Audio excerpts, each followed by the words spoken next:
Hi, I'm Hellaby, and this is Daily Music Tips brought to you by Cape Town Music Academy. Today I'm going to talk to you about the importance of learning basic mixing skills.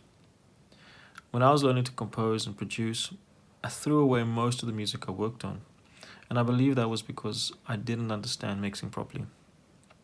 I could never get my song to sound like they sound on the radio or records, and so I felt they wouldn't be good enough. But as I've learned to improve my mixing skills and my production skills, but I believe mostly my mixing skills, I found that more and more anything I start working on, I can get to a finished product and be happy with. So I really want to encourage you to look into mixing, to go on YouTube, to discover these things, to discover your instrument, to record as much as you can and mess around and learn. And you'll find that even when you're trying to compose, produce, mix, whatever it may be, that the mixing is the part that really brings it to life.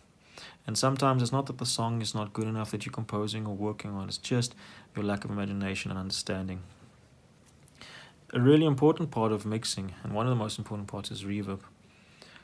So, and it's probably one of the hardest as well. So really try and look into that, try and understand it and try and get into it. But I'm going to just quickly take you through a song that I've worked on. It's a song off my Love album that I released earlier this year.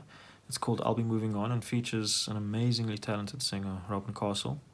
I wrote the song and he finished it off for me, and we recorded it, and it really relied heavily on creating a certain ambience from the mixing and I guess production. And in music like this, the mixing and production are very closely tied. Let's dig into it. What I've done now is I've taken off all of the mixing, I've taken off all of the effects, all of the reverbs, and just done a very, very basic balance. And let me play you how it sounds without anything on.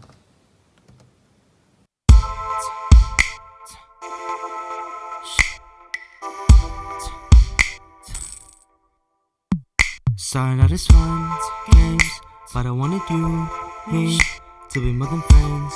But you've been up before, lies, thought that some my weak work, but your help was not. I'm gonna jump to the chorus.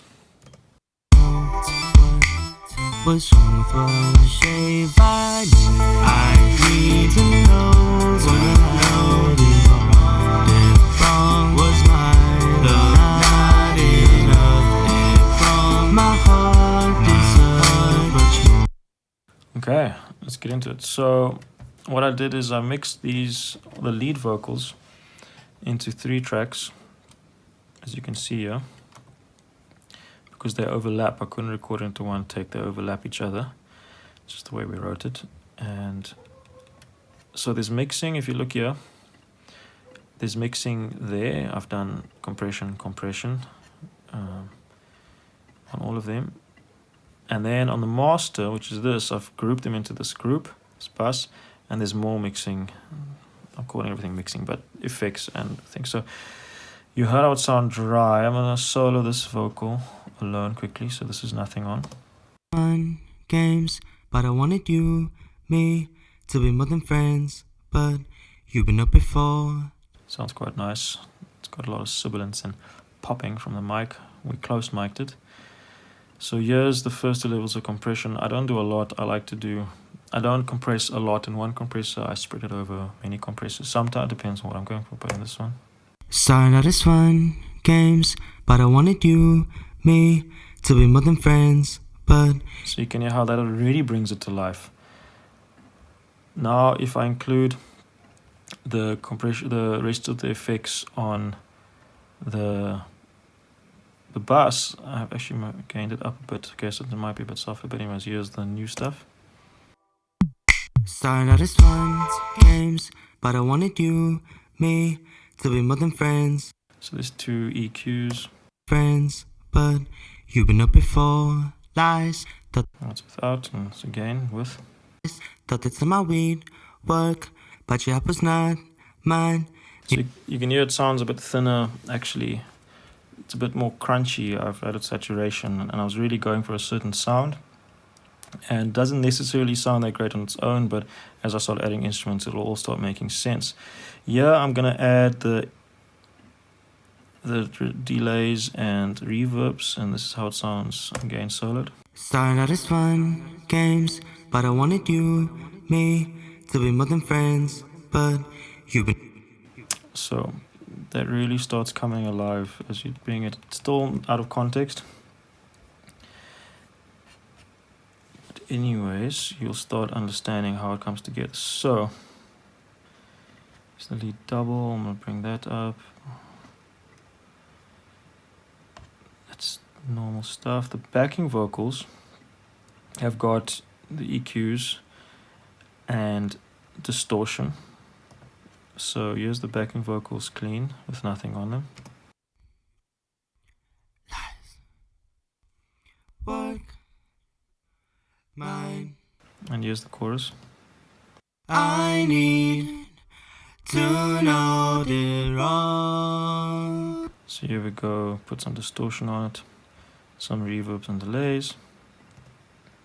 I need to know the wrong. So you can actually hear that I made it almost less clear. That's the effect that I was going for with these vocals. And you can see here, as you heard, that the harmonies are perfectly fine. There's nothing wrong with his singing.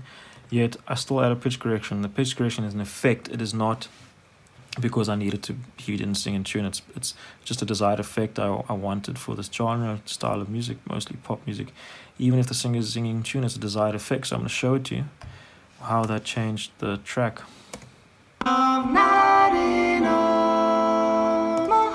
So yeah, let me play it with you out.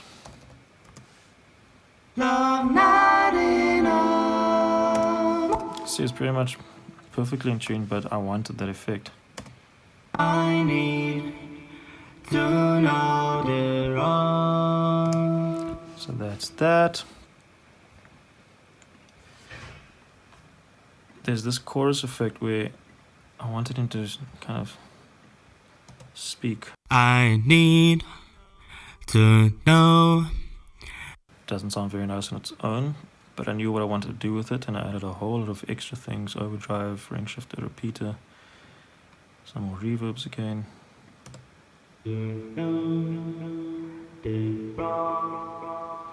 So this is all of the backing vocals together.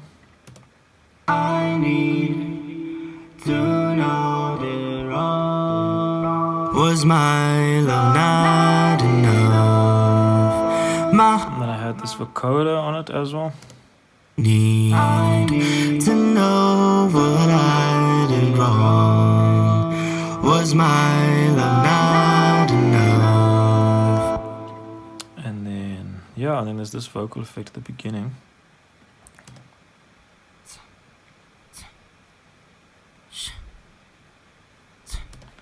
Again, more effects. A lot of the time you'll notice that I take off these tops to make it sound not as clear. And it's almost like going against the grain for pop, because generally you want pop to be brighter, but there was method to my madness.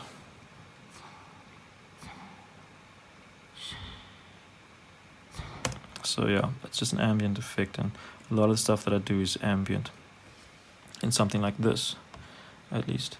So I'm going to start just bringing in more stuff. There's a synth. The piano only comes at the end. The pads have a compressor on them, some EQ. As a guitar. This is the main pad. This one. So EQ, some more delay. On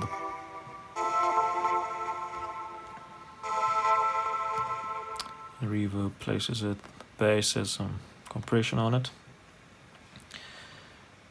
And there's a sub. All the drums were done in a different program that I used. So they just have EQ on them, but all the processing was done in the machine. It's called a machine.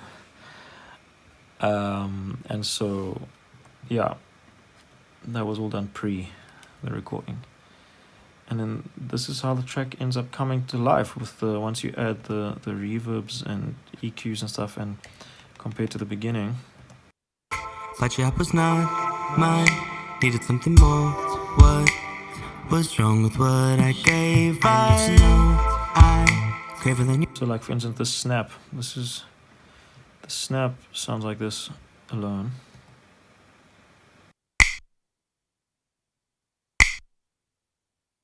Then I added the EQ and a reverb.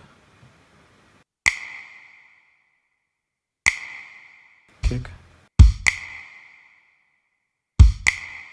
Know what's wrong with what I gave? I need to know what I. As you heard, the voice on its own is an interesting sound. It's not necessarily.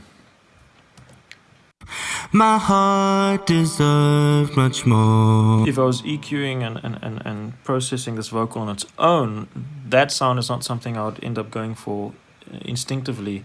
But when trying to mix and put everything together as a whole, you'll find that you'll create sounds that might not sound that great on its own if you're trying to make the best sounding vocal or the best sounding piano.